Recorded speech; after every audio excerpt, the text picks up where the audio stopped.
सुशांत, इस पूरे मामले में जो अक्यूज है जैसे विजय नायर है, उनका क्या बयान है? ईडी ने जब उन्हें इंटरोगेट किया था, उन्होंने क्या कहा है इन्वॉल्वमेंट को लेकर आप लीडर्स का? इस इन्वेस्टिगेशन के बारे में बताइए।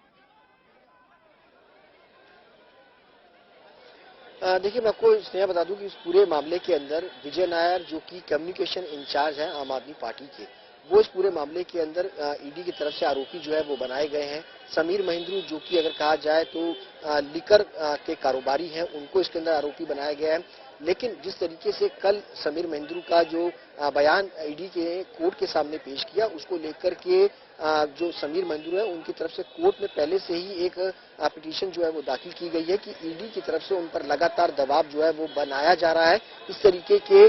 खुलासे और इस तरीके के आरोप लगाने को लेकर के। लेकिन कल जब ईडी ने कोर्ट में ये बात रखी कि समीर महिंद्रू जो है वो विजय नायर के साथ टच में थे, गोवा विधानसभा जब चुनाव हुए थे 2022 के अंदर, उन विधानसभा चुनावों के अंदर आम आदमी पार्टी को 2 सीटें हासिल हुई थी, लेकिन वहां पर जितने भी सर्वे हुए थे, उन सर्वे टीमों को लगभग 70 लाख यानी 70 लाख के आसपास का अमाउंट जो है वो ट्रांसफर किया गया था विजय नायर के थ्रू, और इसका जो अमाउंट है वो समीर महिंद्रू के थ्रू जो है वो लिया गया था। यानी सीधे तौर पर अगर कहा जाए तो ये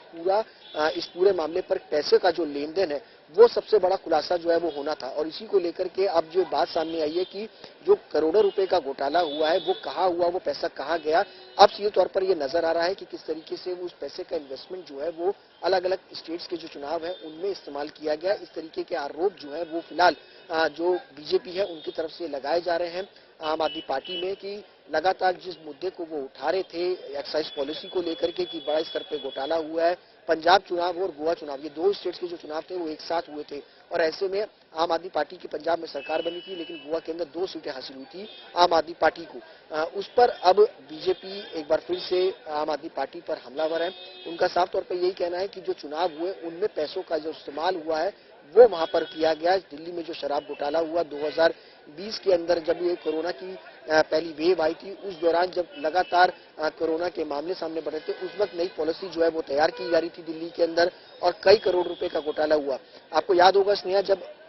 पहली बार एक्साइज पॉलिसी दिल्ली में लागू हुई थी, उस वक्त सरकार की तरफ से ये कहा गया था, खासतौर पर डिप्टी सीएम मनीष सिसोदिया की तरफ से भी कहा गया था कि जो नई एक्साइज पॉलिसी होगी उसमें शराब माफियाओं पर लगाम लगेगी, सरकार को लगभग 8 से 10 हजार करोड़ रुपए का मुनाफा होगा। लेकिन पॉलिसी लागू होने के 3 महीने के बाद ही कई सारे वेंडर्स जो है वो बैकफुट पर आ गए थे, उन्होंने अपने जो लाइसेंस से वो सरेंडर करने शुरू कर दिए थे, और महज 6 महीने के अंदर ये पूरी तरीके से जो पॉलिसी है पूरी तरीके से बैक पर आ गई थी। यानी अगर कहा जाए तो पूरी तरीके से बैकफुट पर थी इस पूरी पॉलिसी में, और कई सारे वेंडर्स जो है वो छोड़ के जा चुके थे। ऐसे में सरकार को ये बड़ी अगर कहा जाए तो घोटाला जो नुकसान है सरकार को राजस्व का वो हुआ। विधानसभा के अंदर खुद बीजेपी का ये कहना है कि 3000 से ज्यादा करोड़ रुपए का राजस्व का जो नुकसान है वो आम आदमी पार्टी की सरकार के दौरान जो है वो दिल्ली की जनता को हुआ है, और लोगों को परेशानी जो है वो हुई है। ऐसे में सरकार को नैतिकता के तौर पर इस पूरे मामले पर इस्तीफा जो है वो देना चाहिए, क्योंकि जो पॉलिसी को लेकर के लगातार आम आदमी पार्टी ये कह रही थी कि पॉलिसी बहुत अच्छी है, लोगों को फायदा मिलेगा, लगाम लगेगी, सरकार का राजस्व बढ़ेगा, लेकिन राजस्व बढ़ा नहीं बल्कि सरकार को राजस्व का घाटा हुआ। साथ ही साथ अगर बात की जाए तो दिल्ली के अंदर कई सारे जो एरियाज हैं वहां पर एक के साथ एक शराब की बोतल जो है वो दी जाने लगी। तो ऐसे में इस पूरे मामले पर बीजेपी जो है वो आम आदमी पार्टी पर लगातार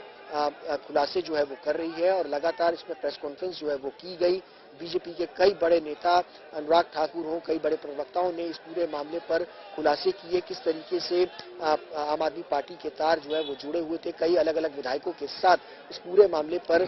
जो है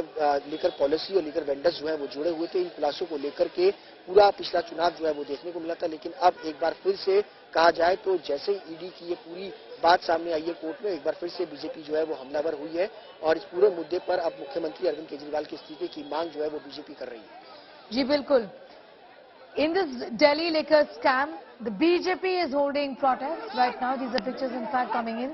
from the Aam Aadmi Party's headquarters office in Delhi city, where BJP leaders are holding protests against the Delhi Chief Minister, demanding his resignation, saying that the Chief Minister has been involved and he's hobnobbed with the accused in this case, and that there is enough evidence and more to show his involvement. The BJP says the Chief Minister of Delhi must step down. Meanwhile, the Delhi Chief Minister has called this fiction because the allegation is that kickbacks were received by Vijay Nair and the beneficiaries were AAP Netas and the AAP government. Then were involved in the scam in which kickbacks were received. The Delhi government to begin with says there is in fact no scam and that agencies are being misused by the BJP to settle political scores.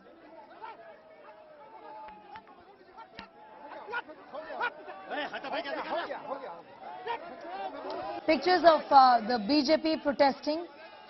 outside the AAP headquarters in Delhi. These are pictures of the police trying to bring the situation under control. Sushant continues to be with us. Sushant, इस समय situation के बारे में बताइए, किस तरीके से authorities, police जो है वो लॉ एंड ऑर्डर को अंडर कंट्रोल लाने की कोशिश कर रही है? देखिए स्नेहा, फिलहाल बीजेपी की जो प्रोटेस्टर्स है वो अब धीरे धीरे करके यहाँ से जाना शुरू हो गया। पुलिस ने कई सारे रूट जो है वो आम आदमी पार्टी दफ्तर की तरफ जाने वाले जो रास्ते हैं उनको फिलहाल जो है वो खोला है। सिचुएशन फिलहाल अंडर कंट्रोल है क्योंकि लगातार यहाँ पर जो प्रोटेस्टर्स थे अब वो धीरे धीरे अपने घरों की तरफ वापस जा चुके हैं, लेकिन पुलिस की तरफ से भारी बंदोबस्त जो है वो यहाँ पर बैरिकेडिंग करके जो है वो किया गया था क्योंकि बीजेपी का प्रदर्शन काफी ज्यादा आक्रामक था और कई बड़े, अगर कहा जाए, बड़ी संख्या में कार्यकर्ता जो है वो यहाँ पर बीजेपी के पहुंचे थे ताकि प्रदर्शन जो है वो किया जा सके। अभी आपको तस्वीरें दिखाएंगे कि किस तरीके से तमाम जो रूट है उनको फिलहाल यहाँ से अब खोला गया है क्योंकि बड़े लंबे वक्त से अगर कहा जाए तो यहाँ पर बीजेपी इस वक्त यहाँ पर प्रदर्शन जो है वो कर रही थी। फिलहाल अभी आगे की तरफ एक बैरिकेडिंग जो है वो और लगाई गई है क्योंकि बीजेपी को था, पुलिस को ये उम्मीद थी कि कहीं बीजेपी के जो कार्यकर्ता हैं वो आगे की तरफ जो है वो ना बढ़ जाएं पार्टी दफ्तर के, क्योंकि पिछले कई दिनों से लगातार जिस तरीके से बीजेपी प्रदर्शन कर रही है, बीजेपी का प्रदर्शन काफी आक्रामक है और कई बार कार्यकर्ता जो है वो बैरिकेड तोड़ करके जो है वो आगे की तरफ बढ़े और ऐसे में फिलहाल अब पुलिस की तरफ से कई सारे रूट जो है वो फिलहाल यहाँ पर खोले गए हैं। अभी भी कई सारे कार्यकर्ता यहाँ पर जमा है। कोशिश ये की जा रही है कि जल्द से जल्द कार्यकर्ता यहाँ से जाएं ताकि इस पूरे रूट को जो एक बार फिर से खोला जा सके।